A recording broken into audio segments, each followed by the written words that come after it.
Okay, so let's think about this. You're rushing somewhere, maybe running a little behind schedule. Mm-hmm. It's a feeling we all know pretty well, right? Showing up late. Oh, absolutely. It happens. So today, we're doing a deep dive into some really useful English words and phrases, too. The kind you use when you are late, or talking about why someone else is late. Exactly that. We're going to look at a conversation. It's between a boss and a few people who arrive late. And we'll pick out the key language they use, the important vocabulary. Yeah, exactly. And then we'll even chat a bit about how different cultures actually think about being on time, which is quite fascinating. It really is, because these everyday situations, like being late, they teach us so much practical language. Okay, so first up in this conversation, the boss is getting a bit, frustrated. People aren't there yet. Right, and the assistant says someone named Joe called. Yes, Joe called. Yeah. And Joe said she'd be there really soon because she, and this is the phrase, she got tied up with a client. Got tied up with. Okay, let's break that down. Yeah, what does that actually mean, to get tied up? Well, if you say you got tied up with something, it means you were very busy. Okay, busy. But like busy with something important, something you couldn't just stop doing right away. I see. Almost like you're held there, you can't leave. Like tied with a rope. Exactly. That's a good way to think about it. So in the dialogue, Joe says she got tied up with a client. Which makes sense. A client meeting is usually something you can't just cut short. Precisely. It's a polite way to explain a delay caused by something unavoidable, usually work-related. We heard some other ways people use it too, right? Mm-hmm. Like, sorry I'm late, honey. I got tied up at the office. That's a classic. Or maybe, I was tied up on the phone all afternoon. Yeah, or even, I got tied up in traffic on the way here. That's another really common one. So it's a pretty versatile phrase for explaining a delay. Useful. Very useful. It suggests the delay wasn't really your fault. Something else held you up. Okay. Then, the first person actually walks in. Late. And says sorry, of course. Of course. And the reason. A huge traffic jam on the highway. Right. Traffic jam. Most people driving know this one. Yeah, sadly. So, what exactly is a traffic jam for anyone learning? It just means there are lots and lots of cars on the road, so many that they stop moving or move very, very slowly. And huge just means very big. Yeah, a huge traffic jam means it was a really bad one. Lots of cars stopped for a long time or a long distance. Got it. Okay, next. Riley arrives. Also late. Seems like a bad morning for that office. It does. So Riley mentions two things. First, a huge pileup on the highway. Ooh, pileup. Okay, what's that? Good question. A pileup is basically another way to talk about a car accident, but usually it means a big one. Big how? Like involving several cars, maybe crashing into each other, one after the other. You can picture cars kind of, piled up. Okay. Yeah. Not good. And that would definitely cause a traffic jam. Absolutely. Which leads to Riley's second point. Right. She said traffic was backed up for miles. Mm-hmm. Backed up for miles. So what does backed up mean here? It means the traffic is stopped in a long line, stretching backwards from whatever caused the problem, like the pileup. So long line of cars not moving. Exactly. And for miles just tells you how long that line was. Really, really long. We heard some examples like the accident backed up traffic for miles. Yeah, or thinking about rush hour. Traffic is backed up for miles every morning. It gives you that visual of a long, slow queue. Definitely sounds frustrating. Okay, moving on. Then Alex calls in. He's not there yet either. Nope. He says he's running late. Running late. Okay, that seems pretty straightforward. It does, but it's super common, right? Very natural phrase. It just means you know you are going to be late. You haven't arrived yet, but you know you won't be on time. So you might call and say, hi, I'm running late. Exactly. Or, Alex is running late. He'll be here in 10 minutes. Or, like we heard, traffic is really bad, so I'm running late. Or maybe I'm running a bit late, so please start without me. Mm-hmm. All very typical uses. It's polite to let people know if you're running late. And Alex gave a reason, too. He said his last meeting ran over.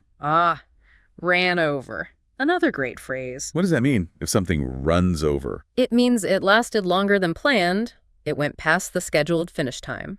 So like a meeting or maybe a doctor's appointment. Exactly. Anything with a schedule can run over. For instance, my meeting ran over by 15 minutes. Okay. And we heard other examples like the meeting ran over by more than 30 minutes. Yeah, or planning ahead. I always leave an extra 15 minutes, just in case meetings run over a bit. That sounds like smart planning. Avoids running late for the next thing. It can help. Okay, so Alex is running late because his meeting ran over.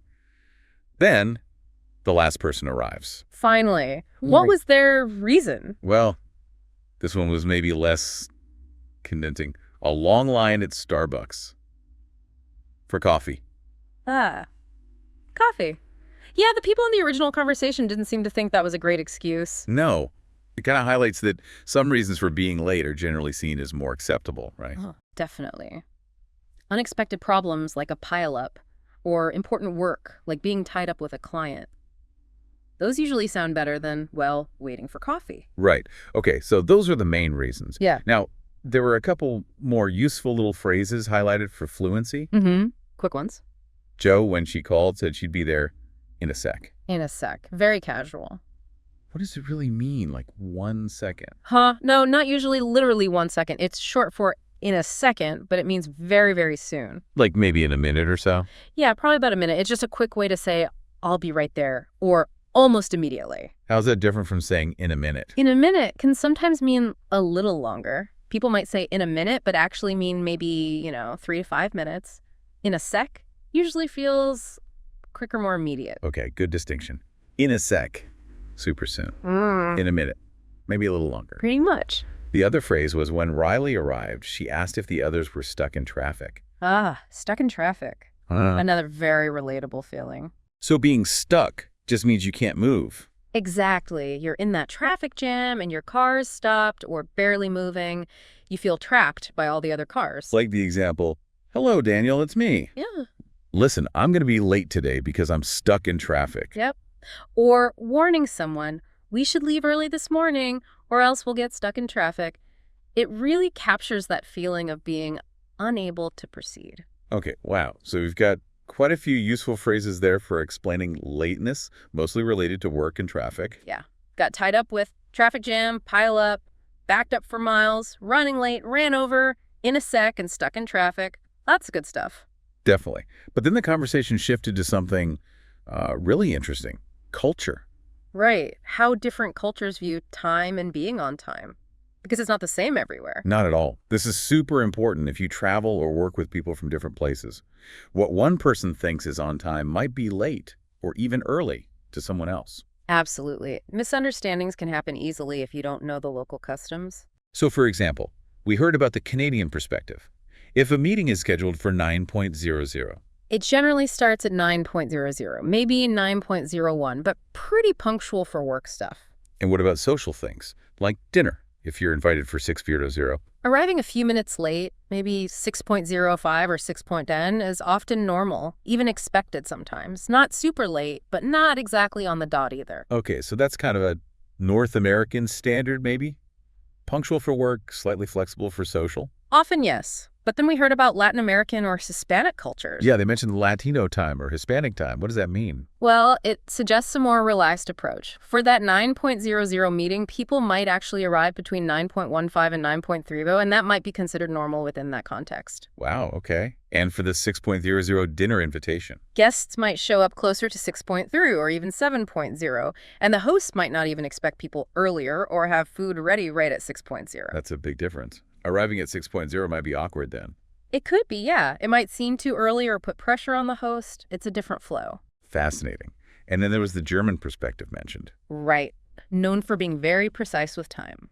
So if someone says be there at 6:00, You should aim to be there at 6:00. Not 6:01, not 5:59 necessarily, but 6:00. Punctuality is often highly valued, seen as respectful and organized. so very different expectations across cultures.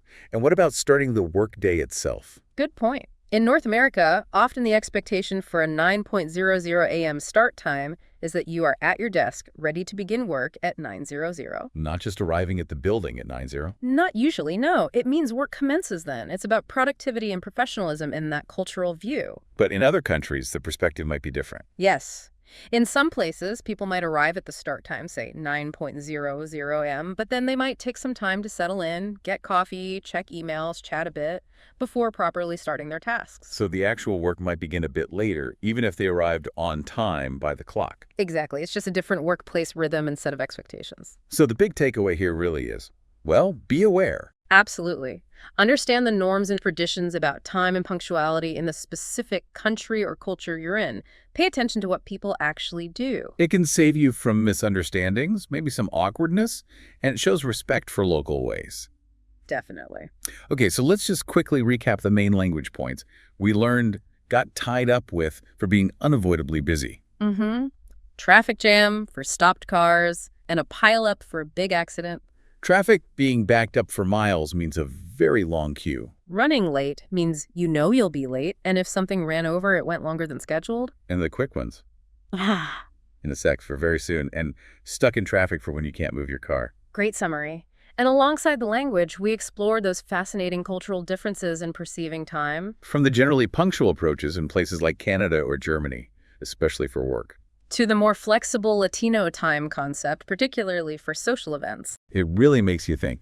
So here's a final thought for you, our listeners. How does your own culture view being on time? What are the unwritten rules where you are? And have you ever experienced any funny moments or maybe confusion because of these different expectations about punctuality when dealing with other cultures? It's definitely something worth pondering.